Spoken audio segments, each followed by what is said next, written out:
자, 우리 창세기 창조와 약속 시리즈 16번째 시간입니다. 진정한 비전, 진정한 비전이란 제목으로 하나님 말씀 함께 나누겠습니다. 비전이라는 말은 주로 목표나 이상 이런 것들의 의미로 우리 일상생활 속에도 굉장히 영어지만 한국어처럼 자주 흔하게 우리에게도 쓰이는 말입니다. 원래는 이렇게 본다라는 그런 의미의 이 비전이란 말이 이런 목표나 이상으로 이렇게 쓰이는 거는 아무래도 미래지향적인 그런 사람들의 마음이 투영된 게 아닌가 싶습니다. 우리가 계속 보고 있는 이 요셉 이야기를 통해서 그동안 우리가 많이 들어왔던 이 요셉 이야기에 대한 이 요셉 내러티브에 대한 많이 들어왔던 설교는 특히 청소년들이나 이런 아이들을 대상으로 요셉처럼 꿈을 가져라, 비전을 가져라, 이런 식의 설교들이었습니다. 저는 오늘 요셉의 비전을 좀 다른 관점에서 해석해 보려고 합니다. 그러니까 비전이라고 하는 것이 꼭 이렇게 멀리 내다보는 소위 그런 foresight, 예지나 미리 본다, 그런 어떤 foresight라는 의미라기보다는 insight다 싶습니다. 그러니까 우리 삶의 미래를 내다보는 어떤 예지력이나 또 상상력 이런 것 이전에 비전을 가진다라고 하는 말의 의미는 지금 내가 살고 있는 이 세상과 현재 내 삶을, 지금까지 내 삶을 살아온 지금 내가 있는 이 인생의 정거장, 지금 내 현주소, 지금 내 삶을 해석해낼 줄 아는 그런 통찰력, 인사이트, 이런 걸 가지게 되는 게 저는 오히려 비전이라고 생각합니다. 그러니까 요셉의 비전은 사실상 미래를 내다보거나 예측하는 어떤 그런 포어사이트가 아니라 자기의 삶을 다르게 해석해낼 줄 알았던 그 인사이트였다, 이 말입니다. 그러니까 요셉은 이런 비전, 이런 인사이트를 그럼 어떻게 얻게 됐나? 자, 이 질문에 대해서 우리가 사도행전으로 가보면은 힌트를 좀 얻을 수가 있습니다. 사도행전 7장에 보면요, 이제 순교하기 직전에 그 마지막 설교했던 초대교회 스데반 집사님의 그 유명한 설교가 있죠. 그 설교에 요셉에 대한 해석이 나옵니다. 사도행전 7장 9절 10절 말씀인데요. 같이 한번 이건 읽어보겠습니다. 시작. 그런데 그 족장들은 요셉을 시기하여 이집트에다 팔아넘겼습니다. 그러나 하나님께서 그와 함께 하셔서 모든 환난에서 그를 건져내시고 그에게 은총과 지혜를 주셔서 이집트의 바로 왕에게 총애를 받게 하셨습니다. 바로는 그를 총리로 세워서 이집트와 자기 온 집을 다스리게 하였습니다. 아멘. 자, 여기 보면 요셉의 비전은 하나님께서 요셉에게 은총과 지혜를 주셨기 때문이다는 걸 우리가 볼 수 있습니다. 그러니까 요셉의 이야기에서 이게 주어진 이 요셉의 이야기에서 이 주어, 실제적인 주체, 주어는 요셉이 아니라 하나님이라는 사실이죠. 하나님이 요셉의 고난 속에 함께하죠. 요셉이 하나님과 함께한 게 아니라 하나님이 요셉의 고난 속에 함께하셨고 하나님께서 요셉에게 은총과 지혜를 주셨죠. 요셉이 당시 이집트 점성술사들, 박사들처럼 그런 학문을 갈고 닦아가지고 지혜를 얻은 게 아니란 말이죠. 하나님께서 그에게 은총을 주시고 지혜를 주셔서 감옥에 갇혀 있는 동안에도 관원장들의 꿈을 해석하게 하시고 바로의 꿈도 해석하게 하는 장면을 봅니다.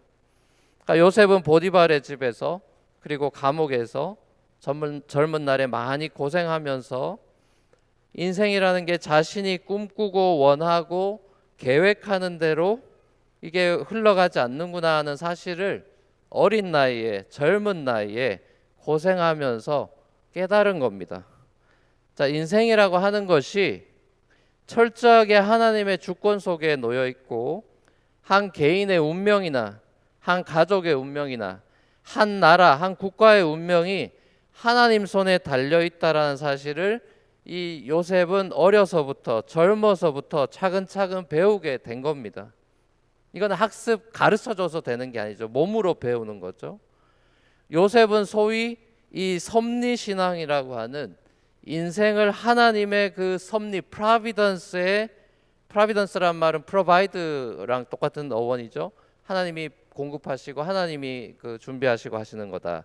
하나님의 providence, 하나님의 섭리의 관점에서 자기 인생을 해석해낼 줄 아는 그 인사이트, 그 비전을 갖게 됐다는 거죠. 그러니까 그런 의미에서 진정한 비전이라고 하는 것이 foresight라기보다는 인사이트다, 이런 말씀을 드리고 싶습니다. 정리하면 이런 거죠. 비전이란 섭리의 관점으로 삶과 세상을 해석해낼 수 있는 통찰력이다. 요셉이 다 이해할 수 없는 13년 동안의 고난의 세월을 그저 하나님의 임재 안에서 인내하면서 견디고 참고 그렇게 살았습니다. 요셉이 난민이라 그랬죠. 국적 없는 난민이 돼버렸죠. 난민으로서 몸서리치는 그런 외로움에 시달리기도 하고 아버지와 동생 베냐민 생각에 눈물 지을 수밖에 없는 그런 서러운 시간들이 많았겠죠. 자신의 정체성에 대해서도 많은 혼란을 겪었을 것입니다. 나는 누구인가? 나는 지금 여기에 왜 있는 건가? 창세기에 짧게 간추려진 요셉의 그 고난의 세월 동안에 요셉은 여러 가지 질문들 속에서도 하나님의 함께하심을 신뢰하면서 하루하루 그저 주어진 일에 최선을 다하면서 멀리 내다보면서 하는 것이 아니라 그냥 주어진 일들을 해나가며 살아가는 요셉을 보는 겁니다. 키에르케고르가 이런 말을 했습니다. Life can only be understood backwards, but it must be lived forwards. 인생이라고 하는 것이 뒤돌아봐야만 이해할 수 있는 거다. 하지만 우리는 앞을 향해서 계속 나아가고 살아야 된다. 여러분, 인생을 다 알고 다 내다보고 예측 다 하고 모든 가능성을 다 꿰차고 살아가는 사람이 누가 있겠습니까? 인생이란 게 뒤돌아볼 때만 이해되는 법이기 때문에 우리는 계속해서 앞을 향해 한 발짝씩만, 딱 한 발짝씩, 우리가 3-4발짝 갈 수가 없죠. 우리 인생은 한 발짝만 내디딜 수 있고 그렇게 한 발짝 내디면서 하루를 살아갈 뿐인 거죠. 두근두근이란 책에 보면 이런 글이 있습니다. 운명은 날씨다. 우리 마음대로 할 수가 없다. 하지만 추우면 따뜻하게 입고 더우면 그늘을 찾아갈 수 있듯이 충분히 적응할 수 있는 것이 운명이다. 여러분, 우리가 살다 보면 날씨 탓만 하는 사람들이 있습니다. 더우면 덥다고, 추우면 춥다고 날씨를 탓합니다.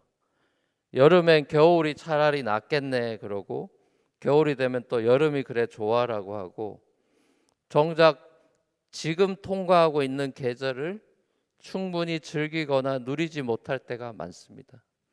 인생도 마찬가지다 싶습니다. 인생에도 계절이 있겠죠. 늘 봄처럼 봄바람 불어오고 싱그러운 것만 느끼며 경험할 수만도 없을 거고 늘 여름처럼 뜨거운 열정으로만 사는 것도 아닐 테고요. 늘 가을처럼 풍성한 열매 하는 일마다 다 되고 수확하는 그런 인생만도 아닐 것이고 늘 겨울처럼 모든 걸 다 잃어버린 앙상한 가지처럼 맨몸이 되는 것만도 아닐 겁니다. 요셉은 주님 안에서 인생의 사계절의 그 의미와 하나님의 섭리라는 거에 대해서 몸으로 깊이 있게 배우게 됐습니다. 내가 잘한다고만 인생이 잘 되는 것도 아니고 내가 못한다고 해서 인생이 또 완전히 다 망가지는 것만도 아니라 삶의 모든 것들이 주님 손에 달려 있구나 하는 이 불변의 진리를 이 요셉은 몸으로 배운 겁니다. 그렇게 13년의 종살이와 감옥 생활을 마치고 30살의 총리가 된 이 요셉이 이제 20년 만에 양식 구하러 이 가나안에서 이집트로 온 형들을 다시 만나게 되고 자기를 죽이려고 구덩이에 던진 원수 같은 10명의 형들이 진심으로 회개할 기회를 주게 됩니다. 이미 요셉은 그 형들을 만나기 전에 그 형들을 마음으로부터 용서했기 때문에 요셉은 형들과의 화해를 준비하고 있었습니다. 요셉은 자신의 삶을 뒤돌아보면서 자신이 이집트 와가지고 험난한 세월 보내고 총리가 된 것이 전부 다 하나님의 섭리라는 것을 깨달았고, 자기와 함께 하시고 은총과 지혜를 주신 하나님의 자비하심과 그 은혜로우심을 몸소 체험했기 때문에 그도 또한 이 형들을 용서하게 됐죠. 자신의 정체를 드디어 형들한테 드러내는 요셉이 어떤 대사로 형들한테 말하는지 그 대사를 다시 한번 우리 들어보십시다. 5절과 7절 8절인데 5절 먼저 제가 같이 한번 읽어보겠습니다. 5절 시작. 그러나 이제는 걱정하지 마십시오. 자책하지도 마십시오. 형님들이 나를 이곳에 팔아넘기긴 하였습니다만 그것은 하나님이 형님들보다 앞서서 나를 여기에 보내셔서 우리의 목숨을 살려주시려고 그렇게 하신 것입니다. 자, 7절 8절 같이 한번 읽겠습니다. 시작. 하나님이 나를 형님들보다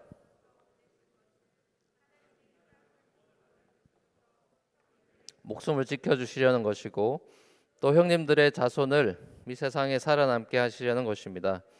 그러므로 실제로 나를 이리로 보낸 것은 형님들이 아니라 하나님이십니다. 하나님이 나를 이리로 보내셔서 바로의 아버지가 되게 하시고 바로의 온 집안의 최고의 어른이 되게 하시고 이집트 온 땅의 통치자로 세우신 것입니다. 아멘.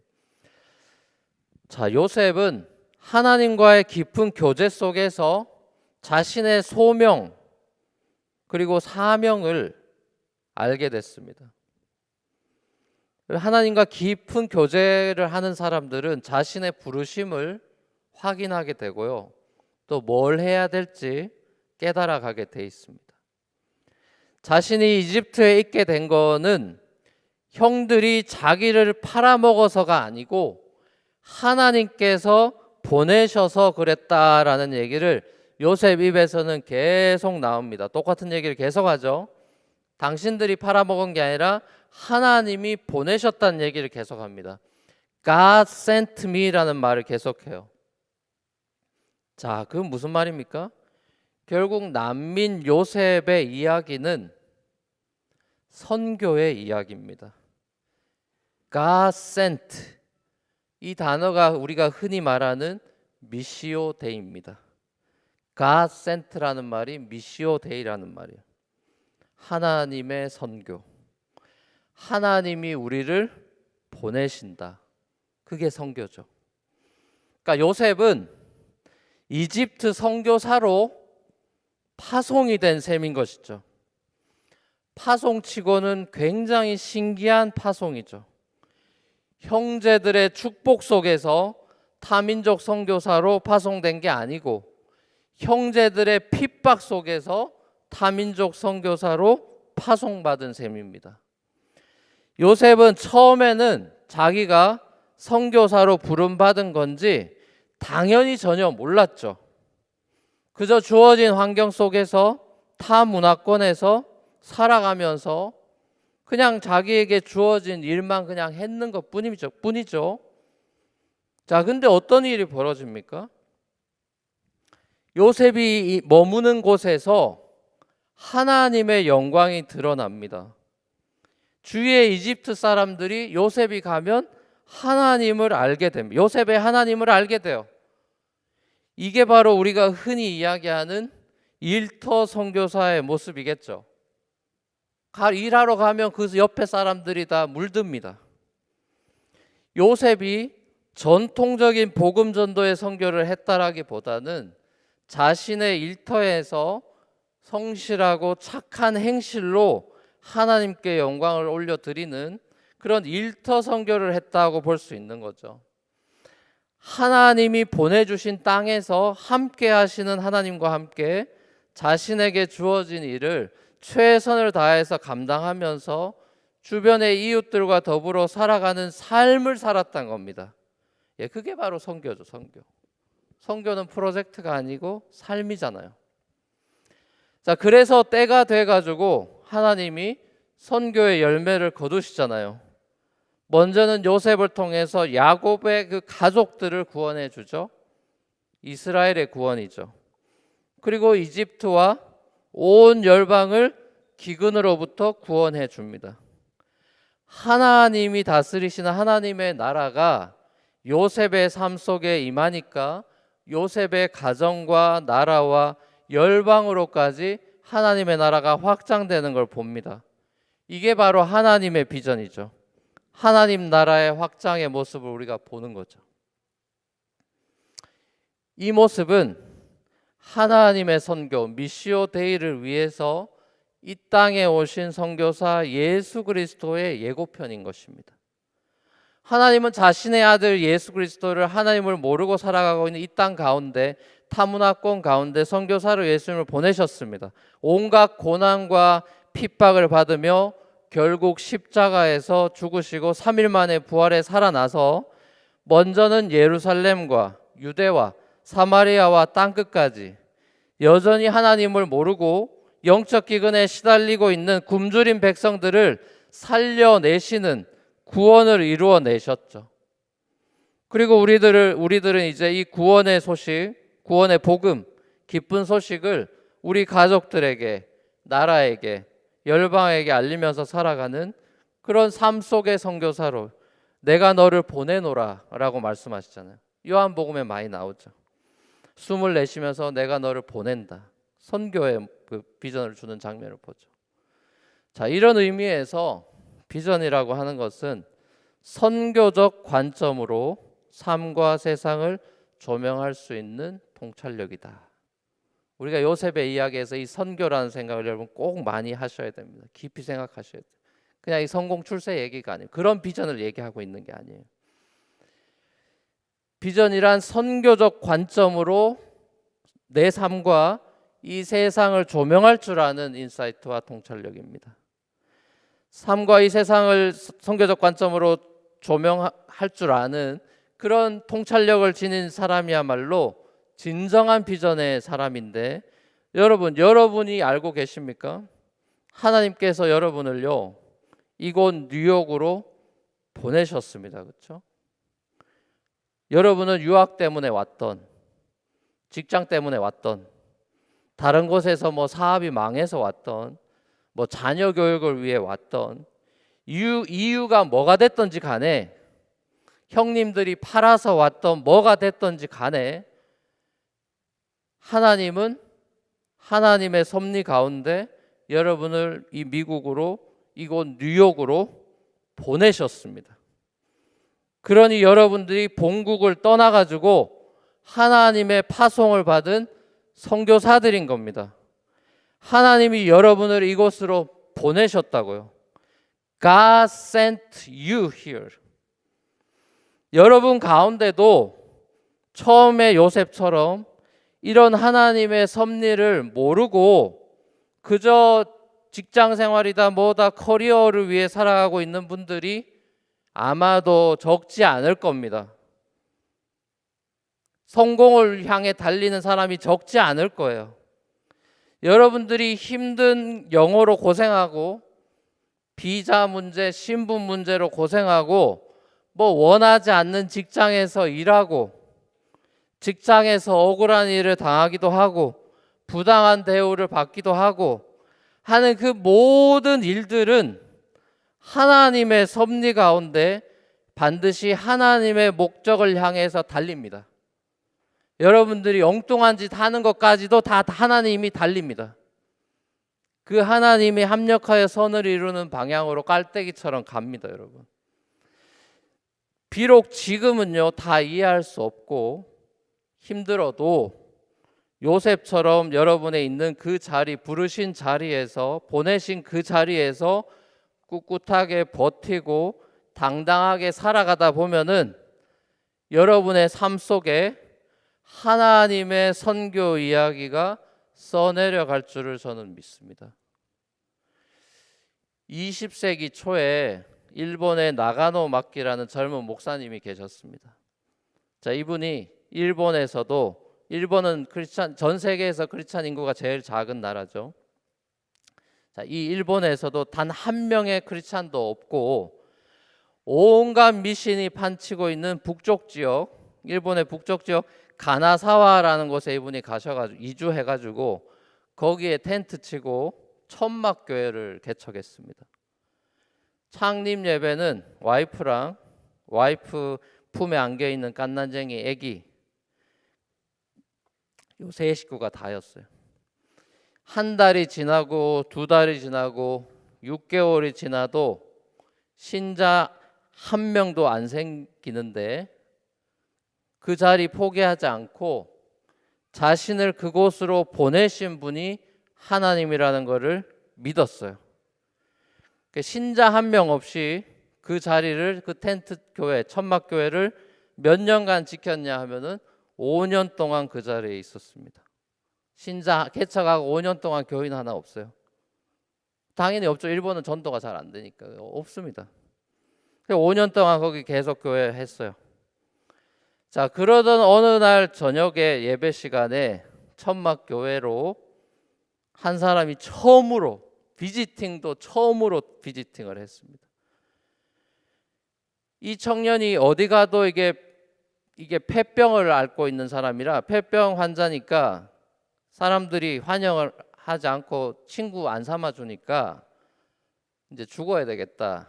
스스로 목숨을 끊으려고 결심하고 이제 마지막이다 싶어가지고 텐트 그 천막 교회로 방문한 건데 이 나가노 목사님이 이 청년을 따뜻하게 대하고 극진하게 보살펴줘서 이 청년이 병도 완치가 되고 예수님도 만나고 그래가지고 이 청년이 어떻게 됐냐면은 나중에 빈민을 섬기는 고베나 도쿄 지역 거기에 많은 가난한 빈민들을 섬기는 그런 사람이 됐어요.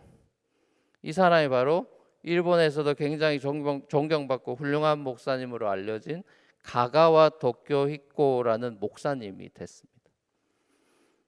나가노 목사님이 평생 이 한 명의 크리스찬밖에 목회를 못했어요. 근데 이 나가노 목사님이 아니었다면은 이렇게 수많은 빈민들을 돌보고 주님께로 인도하는 훌륭한 이 가가와 도요히코 목사님이 탄생할 수가 없는 거죠. 이게 하나님의 작품인 겁니다. 이게 하나님의 일하심이에요.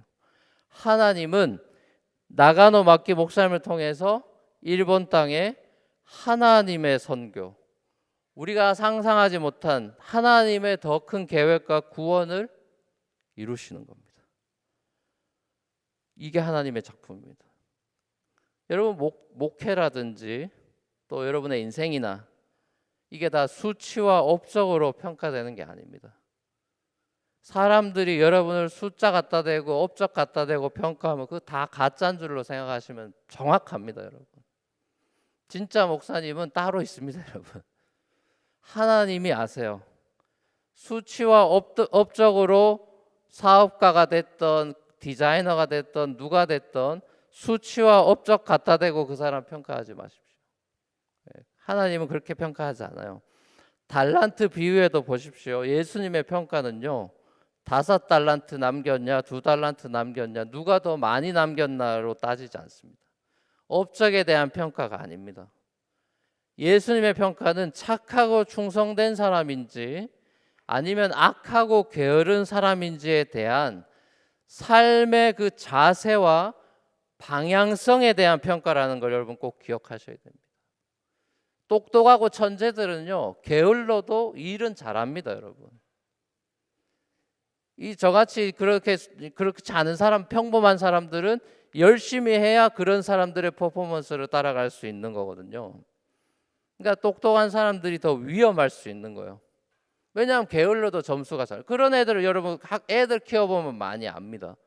엉덩이로 공부하는 애가 있고 실컷 놀다가 밤에 벼락치기 해도 100점 맞아오면 그러면 어떻게 됩니까? 부모는 우리 애들 똑똑하구나. 100점 맞았으면 됐다. 결과주의로 100점 맞았으니까 됐어 라고 하면 걔 인생은 망하는 겁니다. 걔는 망하는 겁니다. 다음에 또 벼락치기해서 또 100점 갖다 대고 그래 내 100점 맞았자라고 갖다 댑니다. 부모가 거기 놀아나면 안 돼요. 100점이 중요한 게 아닙니다. 최선을 다하는 게 중요한 거지 점수가 중요한 게 아니죠. 삶의 자세와 방향이라고요. 하나님이 우리에게 하나님을 감동시킬 만한 위대한 비전을 요구하는 분이 아니고요. 하나님의 비전, 그 선교적인 비전을 볼 수 있는 통찰력과 그에 따른 동참하는 성실한 삶의 태도를 요구하시는 겁니다. 위대한 비전이 아니라요. 위대하신 주님의 비전에 동참하는 겁니다. 매일매일 주님과 함께 하면서 주님의 뜻을 알아채려고 하고 그 뜻에 순종하며 작은 한 발짝 옮기는 게 크리스찬의 삶인 겁니다. 사랑하는 우리 뉴프런트 교회 성도 여러분, 하나님이 여러분을 통해서 작디 작은 저와 여러분들을 통해서 미시오 데이 하나님의 선교를 이루실 겁니다. 하나님은 연약한 자를 쓰십니다. 여러분을 통해서요, 여러분의 가정을, 여러분의 직장을, 여러분의 학교를, 여러분의 도시와 나라를, 더 나아가 온 열방을 연약한 죄인된 우리를 통해 구원하실 거예요. 물이 바다를 덮은 같이 여호와의 영광을 인정하는 것이 이 온 세상에 가득할 그날을 바라보면서 하루하루 주어진 삶의 현장에서 주님 주신 은총과 주님 주시는 은총과 지혜를 덧입어서 섭리의 관점을 가지게 돼서 삶과 세상을 해석하는 그런 통찰력을 가지고 살아가는 사람이 비전의 사람임을 기억하십시오. 각 나라와 족속과 백성과 방언에서 아무도 능히 셀 수 없는 큰 무리가 나와서 흰 옷을 입고 손에 종려가지 들고 보좌 앞과 어린 양 앞에 서서 큰 소리로 외쳐 구원하심이 보좌에 앉으신 우리 하나님과 어린 양에게 있도다라고 외치는 그 영광의 피날레에 참여하는 진정한 비전의 사람, 바로 그 사람이 저와 여러분이 되시기를 우리 주님의 이름으로 간절히 축원합니다.